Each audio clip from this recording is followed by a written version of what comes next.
आज मैं आपको अटल बिहारी वाजपेयी का एक किस्सा सुनाऊंगा। वो किस्सा जिसने पूरे विपक्ष को हिलाकर रख दिया था। अटल जी का वो बयान जिसने कांग्रेस को भी अचरज में डाल दिया था और देश की जनता को एक बड़ा संदेश दिया था। बात दिसंबर 2000 की हो रही है। संसद का शीतकालीन सत्र चल रहा था। विपक्ष राष्ट्रीय जनतांत्रिक गठबंधन सरकार के खिलाफ नया मुद्दा तलाश रही थी। इसी वक्त बाबरी मस्जिद विध्वंस के 8 साल पूरे हुए थे। बरसी के ठीक 2 दिन पहले यानी 4 दिसंबर 2000 को कांग्रेस के जयपाल रेड्डी ने लोकसभा में नियम 184 के तहत बहस के लिए नोटिस दिया। इस नियम के तहत बहस होने पर लोकसभा में मतदान कराया जाता है, लेकिन लोकसभा अध्यक्ष जीएमसी बालियोगी ने प्रस्ताव पास नहीं किया।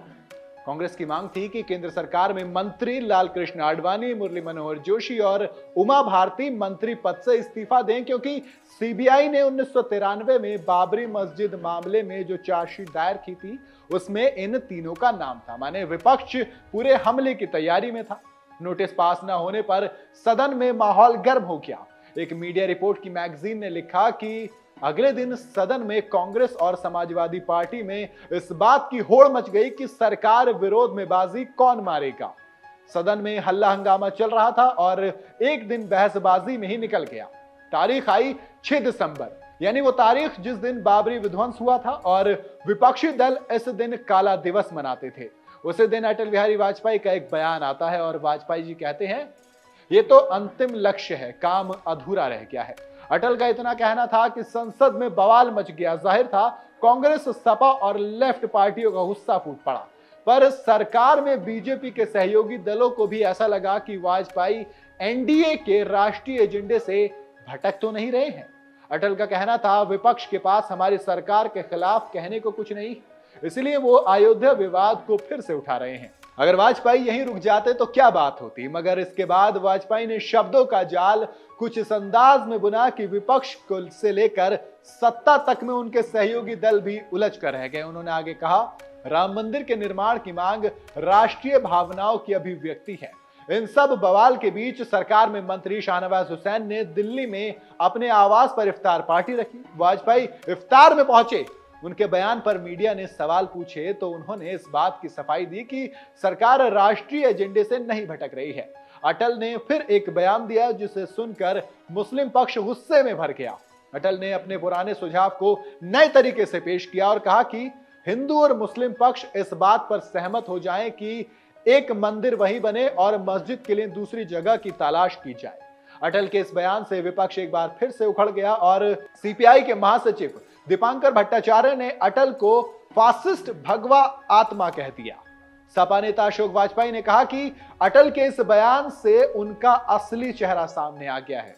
दरअसल अटल बिहारी वाजपेयी की एक इमेज थी कि वो प्रोग्रेसिव लीडर हैं, वो डेवलपमेंट पर बात करते हैं, ना कि हिंदू मुस्लिम पर।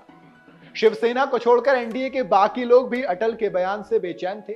संसद में हंगामा बेकाबू था। जब लगा कि विपक्ष सदन नहीं चलने देगा तो लोकसभा स्पीकर ने सर्वदलीय बैठक बुलाई।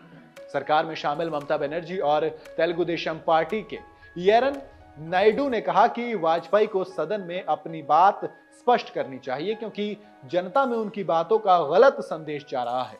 इस बात पर बाकी लोगों ने कहा कि पूरे देश में अमन चैन है, सांप्रदायिक तनाव केवल सदन में ही दिख रहा है। हालांकि बैठक में मौजूद प्रमोद महाजन ने कहा कि वो सबकी बातों को प्रधानमंत्री तक पहुंचा दे। हालांकि बैठक में मौजूद प्रमोद महाजन से कहा गया कि वो सबकी बातों को प्रधानमंत्री तक पहुंचा दे, लेकिन इस बैठक का कोई नतीजा नहीं निकला। बवाल तो मचा ही था, लेकिन अटल की सियासी चाल कामयाब हो गई थी। लोगों का ध्यान 3 मंत्रियों के इस्तीफे से हटकर उनके बयानों पर टिक गया था। यानी कि जो चार्जशीट की बात आई थी वो अब हवा हो चुकी थी।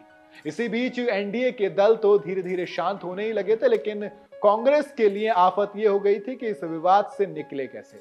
कांग्रेस को यह समझ आ गया कि इस मुद्दे को जितनी ज्यादा हवा दी जाएगी, हिंदू राजनीति का फायदा बीजेपी और वाजपेयी को उतना ही होना है।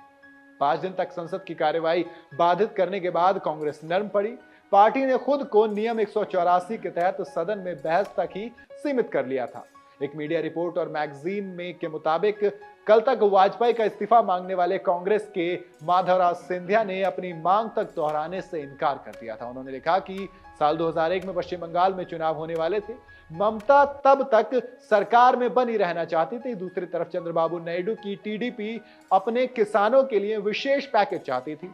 इसलिए दोनों ही पार्टियां जल्दबाजी में कुछ भी करने को तैयार नहीं थी।